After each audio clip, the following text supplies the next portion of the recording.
Welcome, John Consemulder of Healing Sound Movement. Check healingsoundmovement.com. On the other side, as you can already see probably, and even better from that camera, and I'll cut that in later, is James, JJ Hurtak, and Desiree Hurtak. Two websites I know from heart, keysofenoch.org and futurescience.org. Am I correct? Absolutely, Right. yes. Okay. I want to welcome you to this show. We're now here in London. Supposedly there's a conference this weekend. Can you tell a little bit about what you're doing at that conference? Well, we're participants with many outstanding researchers and speakers at the gathering here in London that's going to look at the future image of mankind. And Desiree and I will be speaking on some of the new physics in consciousness research, but also we're going to express our work in terms of music and art that is part of the shaping of the new persona of the human race, rediscovering that we live in an ocean of vibrations and that we're essentially musical beings that have this great capability with music, with healing, with all aspects. Right, one of the speakers at the conference is our good friend Lynn McTaggart. She's also a British person here living in England. And her concept is the field. And this is part of something we work with as well. We feel that people have a greater field around them. And through this field, we're able to send and project energy. We're able to really send healing, send love, and make a difference to the planet. So we're hoping that this conference will awaken people to their greater abilities. Now, I know Lynn as well because I just produced a DVD for her and with her. The book, The Bond, there's a small booklet, The Bond Live, with 2 TV interviews I did. So maybe we can do the same in the future. What's your perspective about the future? I mean, in a way, these are interesting times. Consciousness is growing, accelerating. A lot of people are transforming. At the same time, we're not a very sustainable species. So Right, I'll start with that. First of all, of course, many people are very depressed about what's going on. I think especially young people are depressed, and they really shouldn't be. We worked very much against moving away from 2012, saying it wasn't the end of the world, keep going, make a difference, because we believe there is a downward spiral of some things, maybe the economic system and other realities. Climate change can be very bad. But we're the Academy for Future Science, and we believe there will always be a future, and science and consciousness will help make that a better place. So we're very, very positive. We have so many abilities right now, whether it's technology or whether it's our own understanding of who we are and our ability to travel around the world, as I know Constantine has done, to gather information from Tibet, from India. We can put it all together, and we can really be better people for doing that. Yes, there's so much being discovered right now that is helping us reorganize our concept of evolution. Even the artifacts that are being uncovered in China, Japan, Australia, Egypt, suggest we have a very marginal view of our own history. And as we begin to see the interconnectedness of all branches of the human society, we are essentially building a new civilization. But this civilization moves not in terms of the mechanistics of the old scientific paradigms, but it moves according to the fluidity, the movement of change that comes through higher consciousness. And so it's this higher consciousness vector that we're interested in sharing with the audience that you reach worldwide with your amazing programs. But people have to be willing to move forward and to make a difference. there's And got to be a that's willingness. you got to be a willingness and a movement. They can't be passive about it. They have to say, yes, there's a problem. Yes, I know I can be part of the solution, and that's what's so important. Our motto is, there are no problems, only solutions. So with this in mind, we're looking at the larger perspective of a positive future, not of being pulled into the undercurrents of prophecy of doom. So much of the electronic media, in my opinion, is a electronic seance of getting people to drop out of the practical activity they need in supporting these movements of change. And this whole structure of the new self being discovered will require each of us to see ourselves as participants in a healing and a rapprochement with brothers and sisters that we are discovering also share that healing harmonic. Now, you just mentioned higher consciousness. If we're talking about higher consciousness, Could we say it's like Lynn McTaggart's work, intention goes to coherence, goes to global consciousness, like Roger Nelson's work is showing, Dean Radin's work is showing the interconnectedness of all? Or is it even a bigger picture of a holographic kind of layered frame, and therefore a multidimensional reality? And even a higher level, multidimensional means other beings being in contact in unity. Well, of course, that's part of our work with the Keys of Enoch. This is one of the books Dr. Hurtak wrote from an experience he had in 1973. And although we've worked very much with Russell Targ, he also co-wrote a book with Russell Targ, who's very much into The End of Suffering. Yeah. End of Suffering with remote viewing, understanding exactly what Lynn talks about with the field, that it is really the whole understanding of how we can change the reality of the meta-energy on this planet. But we also believe that we're not alone, that a lot of the energies that are coming forth and that are here in many cases to help us are working from higher dimensions, greater realities. And so basically that's part of the whole picture, that we have to do many things ourselves. They're not really giving handouts in a sense. They're watching what we're doing. They're giving hints. They're giving wisdom from the past. But ultimately, our goal is to be able to realize our own potential, but also to grow into being more like, we'll say, the heavenly beings that are out there in space. So we appreciate the holographic perspective. And having lectured with Carl Friedman and others who have advanced this since the 1970s, this is a very important part of understanding how the mind is not localized simply into the physical embodiment of ions flowing through us, giving us an antiquated concept of consciousness that is very fundamental, that we see the whole movement of life on its many layers as a multi-life force that we're participating in. In fact, it could be said that we are a multi-vehicle of transduction. We are a multi-bodied vehicle working not only with the anatomical structure of the atomic and subatomic, but also working progressively with higher and higher levels of consciousness physics. And we don't have to, should we say, exaggerate vocabulary or look for mathematical formulas. We have to feel the flow and dynamic of life. And what that tells us is that we are a living universe, and that collective universe is what we're all about as we move into our rediscovery. What Lynn calls the galactic superorganism. Yes. In fact, ultimately... or the universal human. Yes. Homo universalis. Ultimately, the work of the Keys of Enoch says that our original manifestation really is more of a light vibration, and that we've kind of concretized ourselves in this matter energy realm, but it's not the be all and end all of who we are. So really we have to turn the tree of life upside down and not see we grew out of the ooze of the earth and the primitive bacteria, but actually came from a higher light vibratory blueprint that then manifested into the shapes and forms that we see on earth today. If that's the case, and I think it is, your website, your work, Future Science, what is the future of science? Because, if I may say so, science now is still working on a reductionistic and mechanistic level. So what's your proposal for the transformation of science itself? Well, it's very, very difficult to move science forward. Some people say it goes one coffin at a time or something like that. Wait until the old professors died and take the new ones, because that's how it works sometimes. And we've worked with a lot of the research in Russia that have been much more open-minded to realizing that vibration and the mind, the power of the mind, actually is at the forefront of what's happening in the body. But there's one new research that's come out recently from a very famous man. His name is Luc Montagnier. Oh. He is a Nobel Prize winner. The homeopathy guy. Well, they call him more than that. I know. Go on. Actually, the point is, he won the Nobel Prize for his research on HIV. He was the pioneer.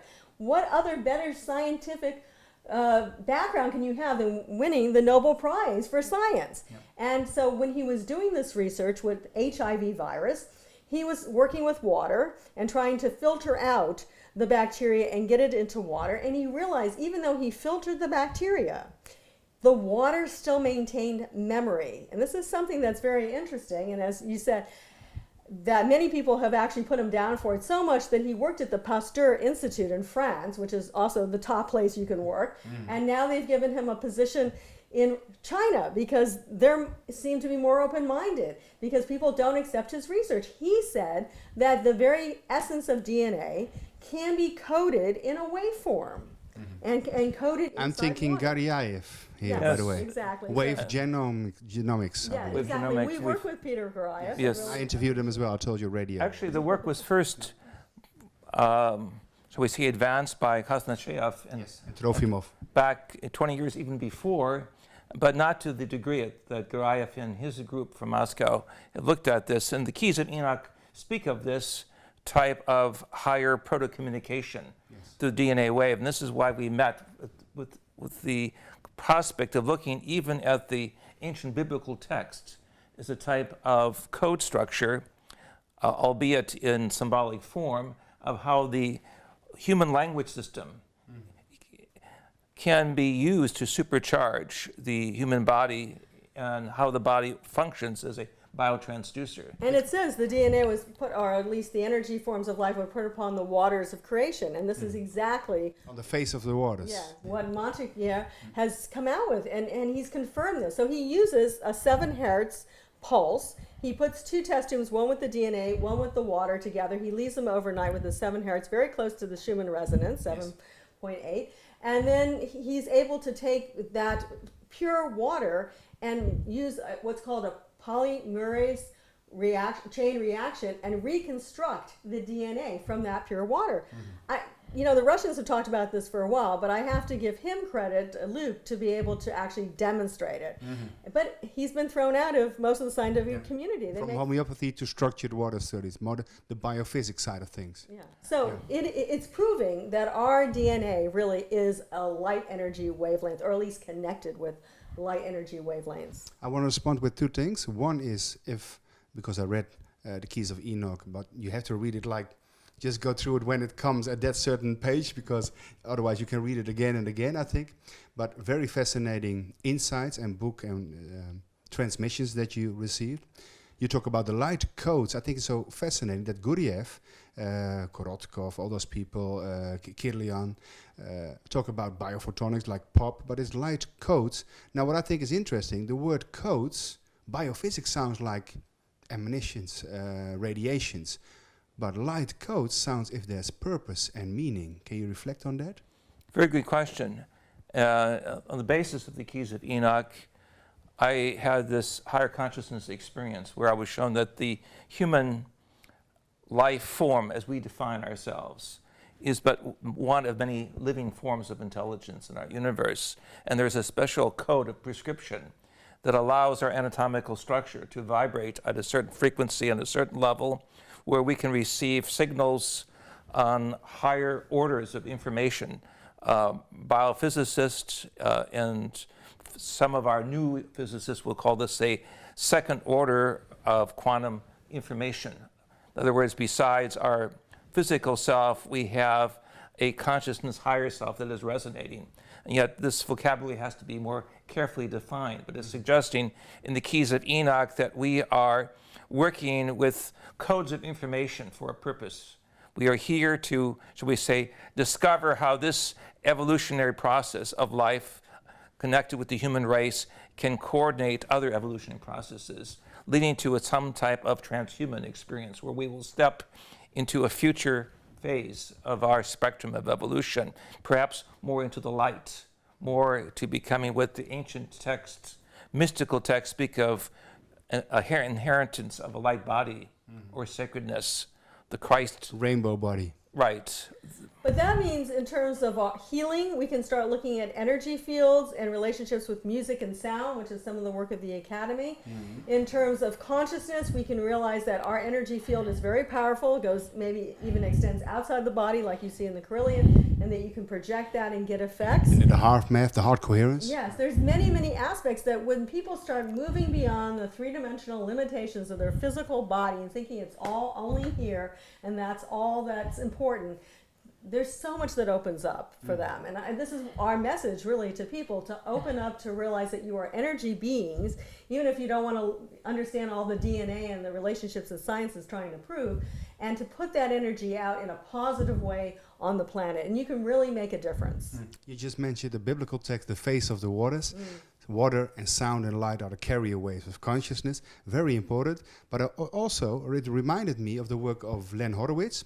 He, in his book DNA, Pirates of the Sacred Spiral, has mentioned the work of a researcher that measured the electrogenetics of structured water. So whenever DNA was more informed by structured water, the electromagnetic signaling of DNA improved. I thought it was fascinating because that reminded me of junk DNA, of Gariaev's work. So water, sound, and light are the most important vehicles to transform matter in a holographic blueprint. And of course, Len Horowitz was the one who put forth some of the sound vibrations. We worked with him some years ago, where The solfeggio. all over the world were putting out 528 hertz, I believe it was, to vibrate on that frequency, because he understands the importance And of this. also understands the importance of water clusters. Yeah, structured water, yeah. To hold more of the frequency. And this, again, is redefining our textbook in biology and biophysics, discovering that there are, shall we say, levels of information that we are operating with up until this point that we have no understanding of, and yet these are forces that are shaping the very blueprint of evolution. And as we connect the fields, again using the Lynn Taggart's concept, the microfields of the subatomic world, the sub-nano frequencies with the more, shall we say, blueprinted frequencies that physical science does accept, begin to see that we are a living tree of life, that we are a living vehicle of many possibilities. We can contain information and use it on a parochial level, or we can use it on a ecumenical, universal, global level. And this is what I see in the coming about of the global consciousness, the global mind, that we can all accept from any direction of the traditional scientific and mystical tradition. One question comes up because you were talking about shaping the blueprint. I think that's fascinating because in my mind, another biblical text here, there's the text, in the kingdom of heaven, nothing is broken. So if a blueprint is perfect already, things are as they are, it's all good, how come that is there a cosmic game, a cosmic lesson to be played out, the future of humanity? I mean, these are all deep and many questions in one question. But if there are light codes, which can transform, if there's progress and change in a fundamental blueprint, there has to be a development, there has to be a goal, there has to be an underlying structure that leads to something. Exactly, and this is where involution, energy, other concepts come into play. In our work, we have also worked with several former astronauts and one Russian cosmonaut, and they have explained to us that when they were in outer space, they saw other technologies of life. It's suggesting that there are other... Also Edgar Mitchell, by the way? Yes. And Well, Edgar didn't see something, but he actually grew up in Roswell, New Mexico, and that's the area of the famous case. And he talked person to person, even on their deathbeds, with many of the people that saw evidence that it was alien technology. it was in Gordon Roswell. Cooper who was in actual Yeah. space and had relayed to us a lot of information regarding what he felt to be a rivalry between different levels of evolution for the, shall we say, impact upon the human race. And this is where we, shall we say, look at the drama of ancient texts like the Mahabharata, even our Christian Torah traditions of the Near East, suggesting that there are rival systems that wish us to, shall we go in certain levels of experience, suggesting that there are other dialectics behind the scene. It's not simply a progressive evolution without a bifurcation, some direction, or a separation of Like evolutionary the chaos theory process. almost. Like, Yeah. But taking this one step further, maybe throwing in a little bit more of the Bible, going to the New Testament, we believe, and we've looked at, and we've actually gone to Turin to see the cloth of Turin. We do believe that Jesus was able to take his physical body and move it into a light body. In fact, the scientists that have looked at the cloth say the only way you can get that image, which is not embedded in the cloth, and there's no blood or anything like that, it's actually on the top of the cloth, and it's a flax cloth, and flax usually has a type of film on the very top. And it's in that thin film that you find the image of the Shroud of Turin. So it's imprinted in almost an electromagnetic or scalar Exactly. electromagnetic Well, way. The only way they've really been able to do this is to show ultraviolet light frequencies, and you can get a pattern on the ultraviolet going through this type of material or this type of film, one could say. So perhaps being in our three-dimensional reality, he went through the ultraviolet spectrum into a higher frequency, into a light body, and went through that particular emanation, and so that was recorded on film. Now that takes us to one more point, and that is that we really then are, in our opinion, spiritual beings having a physical experience temporarily down here, maybe to make good for the planet, to transform the planet, to really be not just caretakers, but caregivers. I think that's very important. And then we can go back into our original state, which is really much more of a light vibratory frequency. So we feel that that is really, in essence, what we can do. To put it in mystical language, we are embryo gods waking up to our cosmic potential. We are here in this embodiment, but we can be in many embodiments. We are in this form, and we choose to be momentarily in this form, if I am to speak of the keys of Enoch, because we are here to bring more light and more positive energy into the interaction of a world that is largely unconscious of its possibilities.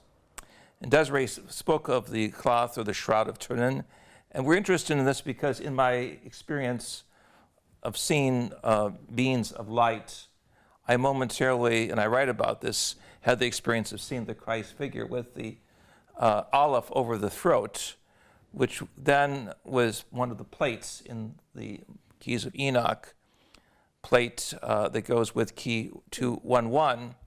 Ironically, just a few years ago, a Greek and Italian specialist looking carefully through image enhancement at the Shroud of Turin found that underneath the so-called chin beard area there was an olive sign, which would be very important for readers of the keys because this would validate what was paraphysically experienced. Now with that said, also, when we talk about the codes of life, one has to wonder if, we'll say, genetic engineering could break some of those codes. And if you go back to the old Book of Enoch, this is an ancient Book of Enoch that's found in Ethiopia and some other ancient locations. They said that, be careful about some of this genetic engineering, and that the flood might have come because there was this genetic engineering between certain levels of intelligence with the human race.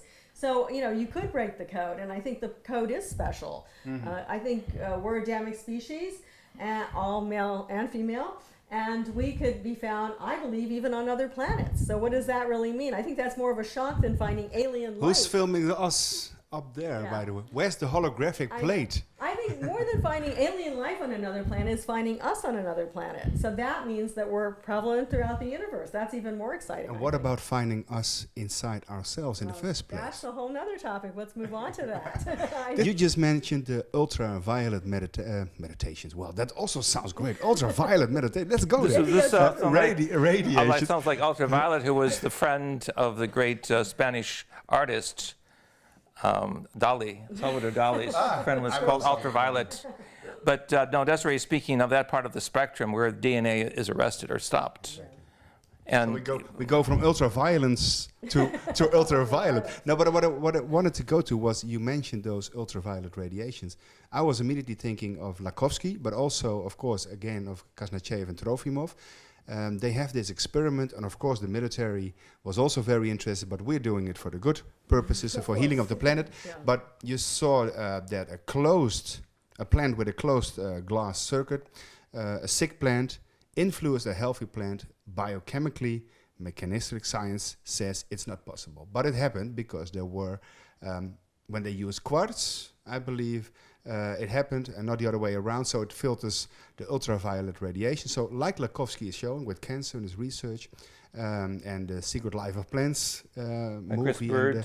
Exactly. How important is this frequency bandwidth in a consciousness level? We've now seen it for sickness. So my first question is, and I think it's an important one, if we can kill one another and plants with sick plants, can we also bring healing and light to a sick individual or society? That's the first question. And can we extrapolate this to our change of consciousness? Not just healing, but also consciousness on another frequency bandwidth.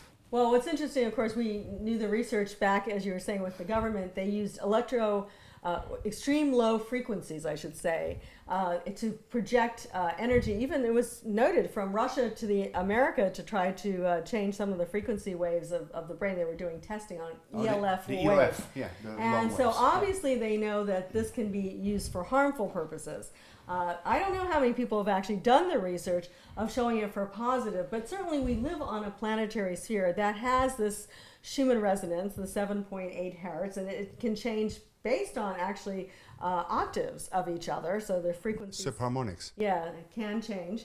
But I would refer more to the work of Trofimov and Koshenchev with magnetic fields. Oh, yeah, yeah. And what they found is a change in the magnetic field allows our mind to, we'll say, expand or to be more open. And I believe the planet right now, if you talk to any scientist, is the magnetic fields are getting weaker. And they feel that this is some of the change that goes on a larger scale of planetary cycles. Nothing to be worried about on an immediate level, but what it can mean, and I believe it does mean, is that our consciousness now is able to expand a bit more than it ever has before. So we can be more powerful beings in sending radiations of love, of radiations of healing. At the same time, I often say people who are prepared to use their mind because it's more open and more expansive, they get a lot of chaos. You better be attuned. Yeah, you better be attuned because they're getting a lot of chaos in their lives. There's a lot of also the frequencies going on with the microwaves and the cell towers. And if we don't know how to override that with a positive presence, a positive consciousness, we actually are going to be consumed within it. So it's very important. So we have to be positive catalyst of change. Yes. We have to realize that we are living biotransducers receiving energy at all time. We can change this. We don't have to accept everything that comes into our mind. So we say we can reorganize a different blueprint as long as we recognize a positive event that comes out of the increase, or shall we say the rapid advancement of new knowledge. And we find that we can do this, modulate it properly, by use of music. And we've had the You read opportunity my mind. That will be my next question. What can sound to as a work modality? with different frequencies, from working in my background with Morton Sabatnik, who is the father of the first electronic symphony, to working with African music, Nick Engel at the University of California in Nigerian music. We've had the opportunity also to work with Asian composers. In fact, the great Korean boy genius, Namjoon Paik, who invented the video synthesizer, was my friend. We did first experiments in biofeedback of how music can alter consciousness. You can actually see it on the video screen. If you orientate it with certain colors, like blues and magentas, it seems to have an added effect of opening up the mind. And so the sky really is fantastic if you understand the blue sky is there for us to use in redefining the whole purpose of life and discovery. And it's getting, shall we say, into the habit of removing the chatter, the background information that scatters us and puts one scientific or one theological perspective in opposition to another.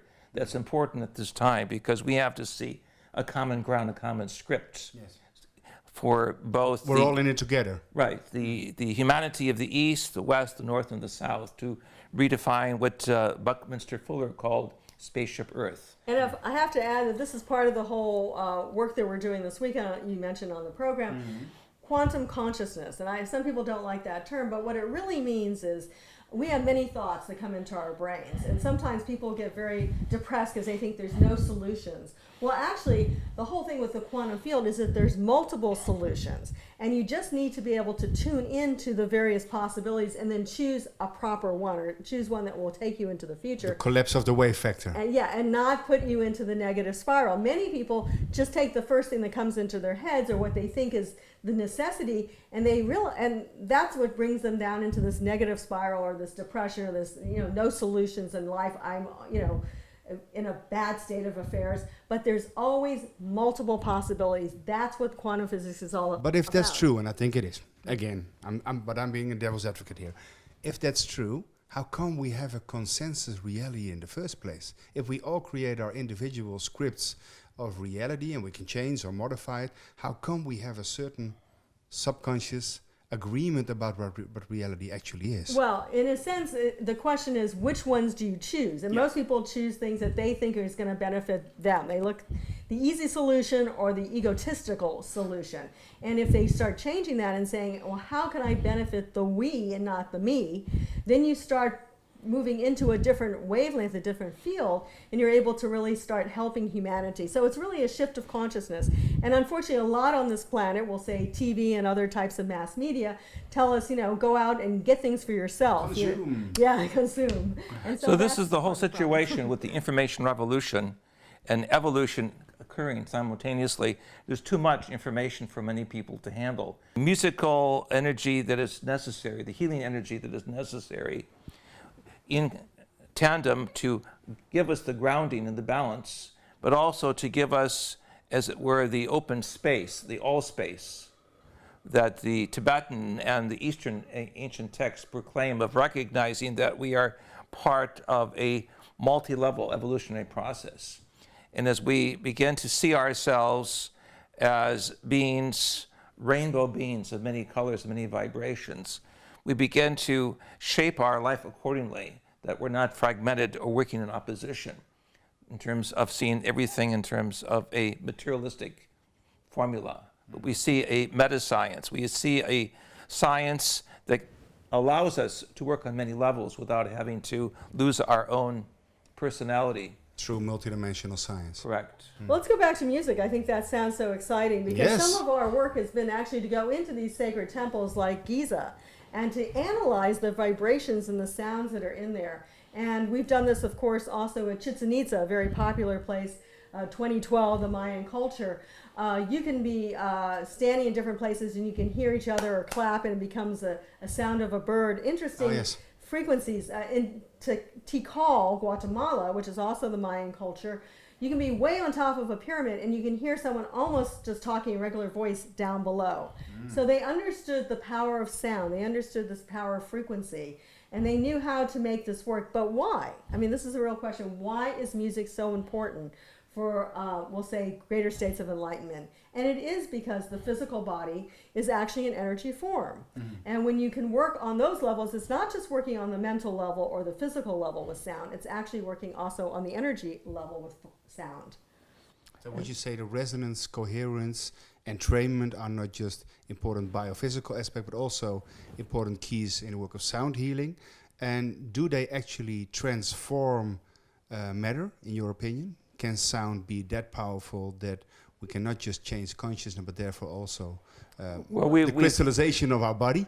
I'm sure the audience has known the work of Hans Jenny and the sound vibrations. Yes, creating different geometric forms. This is something that is so important in understanding the larger relationship of sacred geometry found in many of the ancient temples, kivas, sacred areas where the geometry is structured for the average person singing or intoning at a certain level to create corresponding geometries that open up the energy parts of the body, historically called the chakra centers or the seals or the energy points, through which one becomes more holistically attuned with one's environment or one's energy field. And so what we've done is we've mapped this out. In fact, those of you who are interested, we do have several interesting albums, CDs that we've done with top musicologists in the world, inside the pyramids, also in Mexico, with permission of the government. So we were able to bring in very sophisticated software as well as musical instruments. In fact, if I may just bend over briefly, we have a picture here of sounds coming out of one of the archaeological zones in Upper Egypt. What I'm saying is certain sound vibrations were captured by sensitive film, as if to say there are sounds really in the substructures, not only in the visible superstructures, but in the substructures, suggesting that the ancient pre-scientists, metaphysicians, poets, scholars knew when they created these structures that these were like not only energy points, but like chakra points on Mother Earth. Energy alignments. Right, and if we go into this points. with the nodal points, then we awaken ourselves more effectively, more directly, and we also awaken what I will call the sociological field of the surrounding society. So we talked earlier about the DNA code system, but also we're talking about the sociological code system of being able to get people to be more in resonance with their neighbors, brothers and sisters.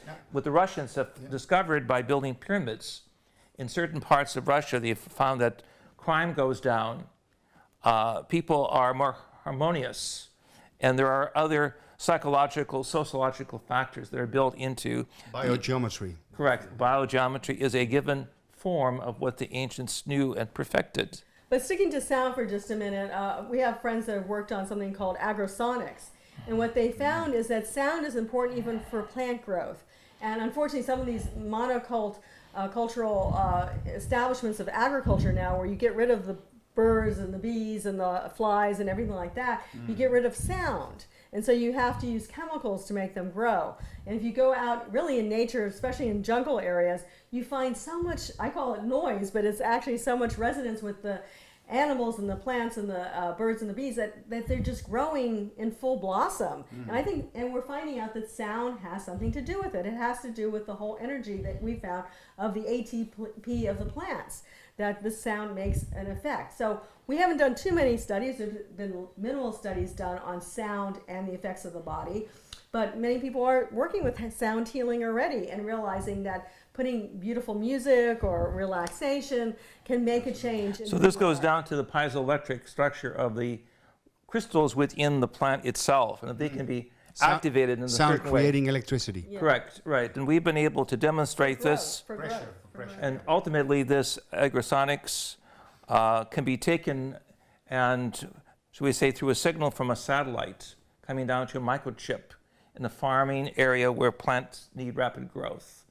The soundscape can be changed, rapid growth can take place, minus the chemicals, the toxins that would destroy, as it were, the normal planting cycle. So we are on the discovery, really, of another phase of what we will call a musical/acoustical wave relationship with ecology and the environment. Again, Mother Nature is teaching us. She writes and she sings through vibrations. That sounds like the sound morphogenetic analogy of radionics. Precisely. Well, it comes all back. I mean, if DNA is like a wave, and it really is, if you look at it. In fact, there's a DNA nebula that's found out in space. So, it is a wave shape. It is a wave form. So why doesn't wave acoustics also affect DNA in a positive way? This is why we use musical tools to awaken consciousness, but also to go beyond verbal language, because verbal language traps us into certain patterns of the traditional cognitive process, and this is not sufficient for these massive changes. These major changes require the whole body to wake up, and this is where music and the interplay between music and energy is a real good recipe for getting people to put themselves or feel themselves in a different energy environment where they are feeling on each level of their body these certain sounds that will pull them out of their, quote unquote, their unconsciousness or their mental laziness or the ability to be entrapped in what we call the tickling of the eardrums by intellectual speech that doesn't reach the heart. To hear the cry of Mother Earth, to hear the cry of children throughout the world who are looking for direction, for meaning, requires each of us to transmit on a different frequency. I will call it a nonverbal transmission of energy that comes by being a positive beacon of light, of utilizing what could be called the outshining of the Christ light or the higher consciousness that attracts people into a vibration that keeps them aware. Embody and be the change you want to see in this world. Right. In so many words, let go of the formalities of intellectual paradigms or processes or even blueprints, and let God, let the divine process flow through. And how can you maintain this? You maintain this by activating yourself as a creative orchestrator of life, realizing, as the Greeks said so well, that we are the cosmocrator, we are the cosmic creator. As we feel our energized selves connect with society and brothers and sisters throughout the world, we begin to feel ourselves very much like a musical conductor orchestrating musical pieces of different soundscapes more into harmony. Coherence. And part of our work is to help people now to have even one experience. I believe everyone has to have at least one experience. Then if they deny it, it's on their consciousness, so to speak. Yeah. And if we can explain to them or show them how they can remote view, which is seeing an object, even maybe a covered object on a table, and to understand that they can know what that object is without even looking at it, or to visualize a place far away and feel, or even send prayers of healing to somebody and see someone remarkably recover. I mean, all these things, if you add them together, people start using their abilities, they start moving forward. That's how we really need to change our consciousness. I agree. Most people are told not to do anything, that just to go to work 9 to 5, come home, cook food, go to bed, and that's all that you can do with life. But and I know all of us, including Lynn McTaggart and many, many others, are saying, wake up, the time is now to be caregivers on this planet and to use your own energies. And just try it once. And I ask that of everyone. Just try to do it once. And in a certain sense, you are almost guided to be encouraged to do it once. And you'll see the amazing, amazing transformation that takes place in sending love, sending energy, or even just remote viewing something distant that you didn't know you could do. And a change takes place. So the real paradigm shift has to be from don't try this at home to do try this at home, and also at your other homes, please, if you can come. Do it all the time. Do it all. Ultimately, do it all the time. And that's really becoming beings of light. So we have worked on similar pathways with alternative work. In fact, in the 1970s, with Joe Kamiya in biofeedback research at the University of California, we working with systems of training the astronauts of how they could use a pinpointed awareness to communicate over long distances. Should they be in outer space and all technology break down, they would have still the ability to use the resources of what we will call the inner eye or the third eye to project information. And it's the ability to harness now all of the new conceptual tools, recognizing that the master controls within ourselves. So if we don't have that, we have just a lot of external apparatus. The virtual reality again. I have to say, though, when you work with remote viewing, this is the ability to see something at a distance and bring that information back. What any remote viewer will mostly tell you is to don't engage so much the intellectual side of your brain. That the first thing that comes to you, no matter how illogical it is probably the right one, because there seems to be this higher interconnectedness that you're part of. And the rational mind actually tends to then dampen the thought. So I think that's a very interesting thing when we start looking at how do we see. And it's amazing when you look at remote viewing. Some of the fantastic scientists like Pat Price and others like Elizabeth Rauscher, they were just given a coordinate on a map, like a northeast-south coordinate. And you think that they would say, well, the north would be somewhere in England or Russia, and the south would, something like that. They didn't. They just looked at the number. They didn't even logically figure out where it might be on a map, and they came up with what was there. It was just, I don't even know how they did that. But isn't it interesting that there's always a coupling mechanism? In resonance, in entrainment, in sound healing, in consciousness remote viewing, there's a coupling. In resonance and biophysics, there's a coupling. In the bond, as Lynn McTaggart described, there's always a coupling. And in radionics, there's a coupling, psychotronics. Whenever there's a coupling, there's a memory effect in the ether, and you can just pick it up whenever. Then it's been activated. So. Exactly. So they're saying, actually, they're not going to that place and bringing the information back. They are coupled to that If we are the hologram, we don't have to travel towards something. It's simultaneous. It's actually right there. And they've actually tested the speed, and it is faster than the speed of light. So it must be, as you said, a coupling or a manifestation of picking up on the greater field. Yes, this is should we say, an answer to what the great apostle Paul said in the New Testament. He says, does the hand speak really or does the foot speak to itself? In other words, the body parts are there, but they have to be assembled so that there's this reciprocity. And also the homunculus, is that the word? Homunculus, yes. In the brain? Right. From neuropsychology. Right, and so we share with you, all of us in the world audience that sees this dialogue, the years that we've had the opportunity to work with the Tibetan documents of medicine, to work with the indigenous people who have been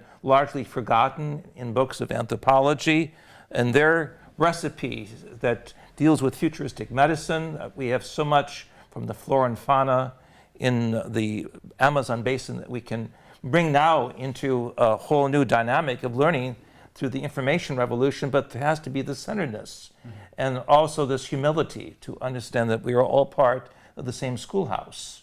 And this is the happiness that I feel from you, even without words. And we found this as we work with the indigenous people. We come there not as North Americans. We come there as humanitarians to share from our heart and also to learn from the other side of the equation, the important vibration of life as totality. And also to realize that other levels of cosmic civilization are looking at us as humans, what we're doing with our schoolhouse, and they want to share a message with us if we are willing to listen, but we have to listen on all levels. What would accelerate the realization of the interconnectedness of all, that there's an all-permeating, connecting zero-point energy field, the Limbetekers book The Field, on an intellectual level or on a heartfelt level, so that we really become compassionate and realize in a sincere, heartfelt manner that what we do to the other, we do to ourselves because we're part of the hologram. Well, it's very difficult to get this across to people. I think the most amazing thing is people who've had near-death experiences. And the first thing that they go through is this life review. And they actually see it not from their whole life or from their own perspective, but they see it from the people they've interacted with. So if I said something negative to you, I feel what you felt about that right back at me. Don't check my panorama, please.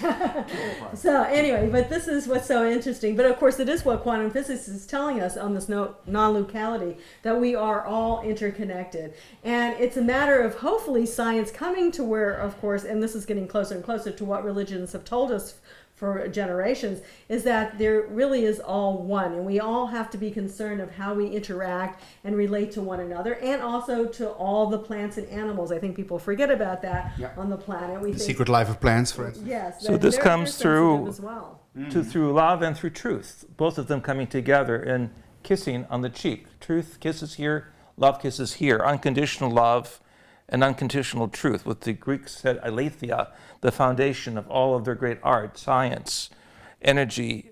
All of this is requiring our humanity to realize this global mind, this global schoolhouse that we're all a part of. And Dr. Emoto has shown this a little bit with water, his analysis of water. So if you put, even in a vial or test tube, water, and you send negative energy to it, like people do often with their kids. Oh, why are you doing this all the time? Why are you doing that? The water actually, which is 70% of our bodies, it becomes like very unpretty if they freeze it and look at it as a crystal. It's like, Again, water as a carry wave of consciousness. exactly. But if you send love to it, it's this beautiful crystalline pattern when they freeze it and then look at it. So, I mean, we have to realize this is what we are doing to each other. We're actually causing some of these negative scenarios. And so the whole thing is, yes, we have to be aware of how our consciousness influences and permeates not only ourselves, the people around us, but our whole communities. But isn't it interesting that if you act lovely, then it's different than really becoming and embodying this sincere love and heart coherence? That's a fine line, of course, but we hope that those who act lovely are lovely. At least try at home, like we said. Just try it. One final note I'd like to, you said kissing both cheeks. You can also clap your hand, just one hand, as they say in Zen. I was thinking about your story of, I like to have a near-life experience, not a near-death experience, by the way. But talking about near-death experience and going out of the body, how does one hear without ears? Isn't it interesting that sound, this sound coming through the ether, is a different kind of sound? I envision that to be, and hear that as a different kind of sound than the one that gets transduced, interpreted, and translated in my brain. There has to be a different sound here if we can hear sounds if we die. Well, this is very interesting, and of course, we've recently started working with Eben Alexander, who wrote the book Proof of Heaven. And there, many people have had near-death experiences. In fact, there's probably one. Is that the cardiologist, by the way? No, he was a neurosurgeon. Oh, yeah, that's that's what's it. very interesting. As many people have had these near-death experiences, and they say, oh, it's just the chemical patterns in your brain going off while you're going through this kind of dying state and then coming back. But what was interesting about Eben Alexander is he actually had a type of meningitis that actually cut down the entire workings of his brain. It was just like mush for like almost 6 or 7 days. They never thought he would come back. In fact, it took a while for him to come back. But he actually also had this near-death experience. So what we say, and as part of our most recent book called The Overself Awakening, is that you really have a consciousness body, and that's really you. Your consciousness body is simply indwelling in the physical reality, and that consciousness body interconnects with certain aspects of your brain to give you speech, to give you thought, to give you memory in a certain sense, even though the brain also is the storage of some memories. But that's not who we are. We are this higher consciousness reality. This is the dance of light, to recognize that we have this opportunity not only to use the ordinary sensory process, but even the DNA within our body has its music. There are other processes that perhaps are beyond our scientific understanding presently, but ultimately every cell within our body is a musical transceiver, is a musical broadcaster. A receptor for the higher consciousness. To send as well as to receive. Yeah. And this biophotonics and bioacoustics. Right, right. And so it's this larger process of energy balance that allows us to, shall we say, break out of what the keys call gravitationally trapped energy, which is matter. We can free ourselves by remodulating the energy patterns within our body, reprogram our own DNA, RNA, supercharge our thought forms to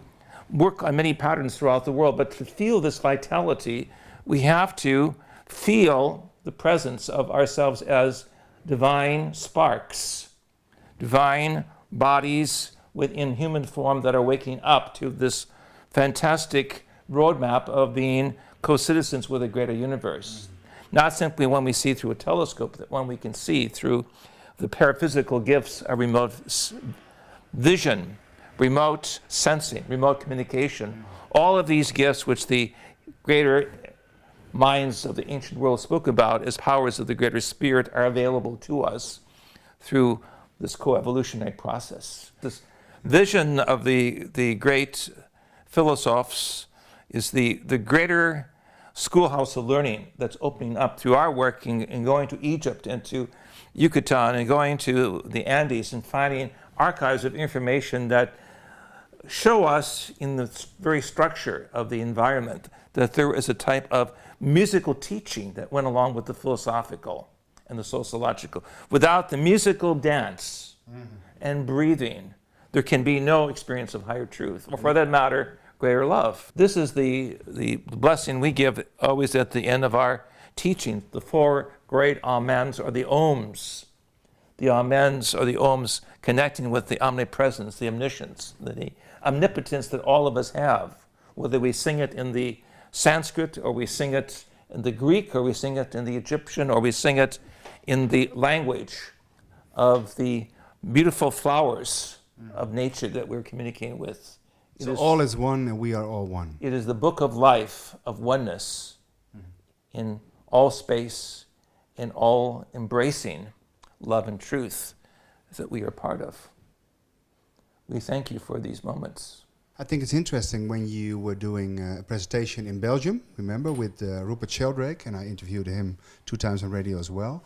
In the end, you had let's call it a panel discussion. And briefly, I believe you asked Rupert the question about his freedom of research. And he mentioned that, well, you know what, he was reluctant first. And then he said, but yes, well, let's put it this way. I can't remember his exact words.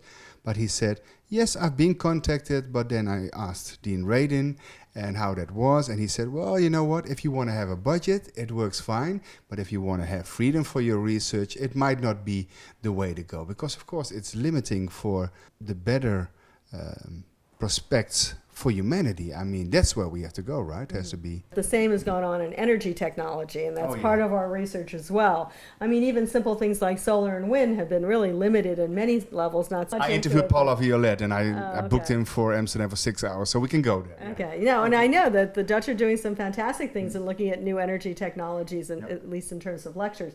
But in addition to that, of course, we actually support hydrogen energy technology.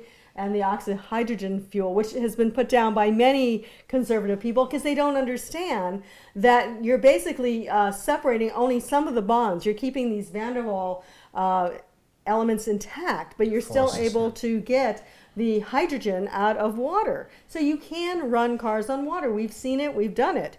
But you know, it's so hard to move this forward in any kind of, we'll say, establishment situation. And of course, then ZPE. And those at the university connected with Sweden have actually shown how to take virtual particles and make them real. And they've been able to do that. Of course, they haven't done ZPE on the level that we're all talking about of using it for cars or something like that. But this, at least the oxyhydrogen, I think, is really our next phase, to be able to show that you can use hydrogen energy without putting so much to break up the water molecule. We can move forward with new clean energy technologies, and we really need to. I know fracking is a big thing here. We need to move away from that. It's been a big economy in the United States right now. I think we're actually we're sending more energy out than we've ever done before because of this. But there are so many clean technologies that we really have to start What using. about the over unity processes like in scalar electromagnetic, Well, Thomas Bearden's work, but also John I'm thinking Bedini, the Hal electromagnetic- Puthoff, you know him of course from Stanford Research Institute, the consciousness studies. He's also very much in anti-gravity right now. My colleagues and I have looked at 130 over unity devices or claimed apparatuses, and of that we've come up only with about 3 that actually qualify as over unity.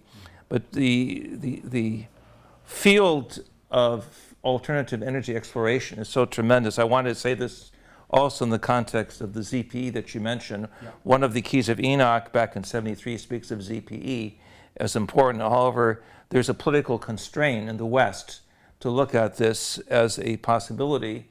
Nonetheless, research is going on behind the scenes in many countries, and utilizing the plenum of energy in the background of the universe is a very important step forward that we can say, if we keep on this positive direction, may be very helpful for us in entering into a new phase of a global civilization that will have the freedom of energy to move on any front.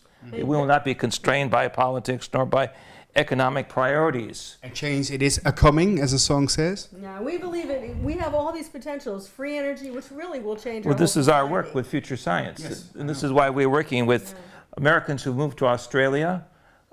We were very close to Flans and Peisman, who moved from the United States to France to continue their work because they were basically character assassinated by the Department of Energy in the United States. And other possibilities, of course, are too numerous to talk about in this short conversation, but the energy sparks are there for everybody. And this is the uniqueness of the human mind, body, spirit complex. We are a multidimensional transceiver. We are non-local as well as local. Local, we all share together in a sociological process, but non-local, we are adventurous, looking at the new directions of a vastness of the energy foundation of life, which is so important to give us, as it were, the next phase of positive thinking, that we will no longer be under the constraints of the end of a cycle or the death of humanity that are part of the culture of violence. The End of Suffering, your book with Russell Tark is also. I'm thinking, one thing I want to mention to you both, but also to our viewers. I did 15 interviews in 2 days. Don't try that one at home. With all 0 point energy field, water, all free energy. And the conference was called Global Breakthrough Energy Movement. And now they're going to be in globalbam.com, they're all online. So from cold fusion research like James Martinez to his honorary Paul Hellier, I interviewed all those people. They were willing to put that word out. So I think it's very important that people realize that our normal physics, because that's the second point I want to make, is pop physics, and ether physics is the real physics, right? Well, unlike cold water that the bureaucrats used to put things out, we're talking about living water. The Konstantin Karakov and others knows is a energy force that you can't put out. It lives, it's there, we learn from it. And it's not explosion physics, but implosion physics, like the work of Schauberger also. Correct. Exactly, yeah. I'm just name dropping, guys, so you can Google, Yeah. okay? But oxyhydrogen, or what's called Brown's gas out of Yule Brown, is Yep. implosion physics. There's at least 50 people around the world who are doing this. I know some people in Central Europe are actually showing other people how to do it. They're not trying to make a lot of money. You have Omasa gas, if anyone wants to look it up on the internet. He's doing tremendous work in Japan. There's many people doing it also in the US. So I think this is moving forward. You know what? Also, Paul Laviolette's work, and I talked to him, of course, when we did our event with him in Amsterdam, but also his book, Secrets of Anti-Gravity.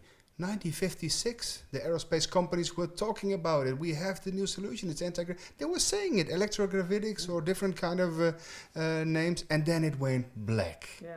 It went underground. went exactly Imagine black. what they have now, Yeah. 1956. Yeah. Well, those in the know who was connected with Lockheed said we have all the technology to take ET back home. Yeah. You know, it's no questions asked. So Paul it's just- Laviolette said $25 and I'll take you to Mars Yeah. if we have the willingness to implement it for a better world. for people actually. Yes, that's for the the people. question. Yeah. Yeah. But anyway, so let's hope this is part of the positive future that people, and I think this is part of the change. We're not looking to governments anymore, and we're not necessarily always working to the national sciences that you read in textbooks in your high school physics books. But we're going on forward by ourselves, and people like Luc Montagnier has, been willing to. Actually, sadly, he has to leave France to work in China because they're going to give him the money to do it. Why? He should be working in the U.S. He should be working in Britain. He should be working in Holland. But are you saying it's a bottom-up approach and the rest will follow from that activation? That's what has to happen, sadly, because science isn't, willing to move forward. But we know that there's certain scientists that's making a difference on society. And the butterfly effect is going on, and the butterfly is getting bigger and bigger. Yes. Okay. I do want to say also to our audience, one of my first students was Stephen Halpern with music.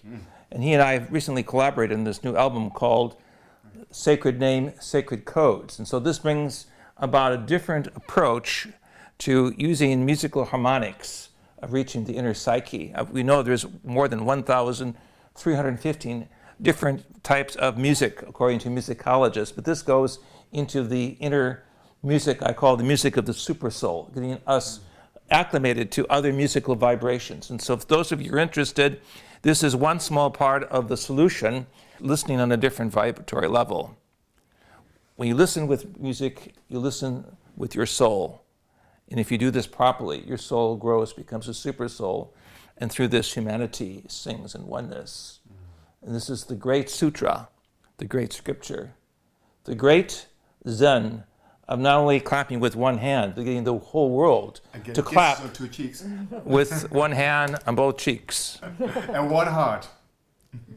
I want to thank you for your time. By the way, the new book, what's the title again?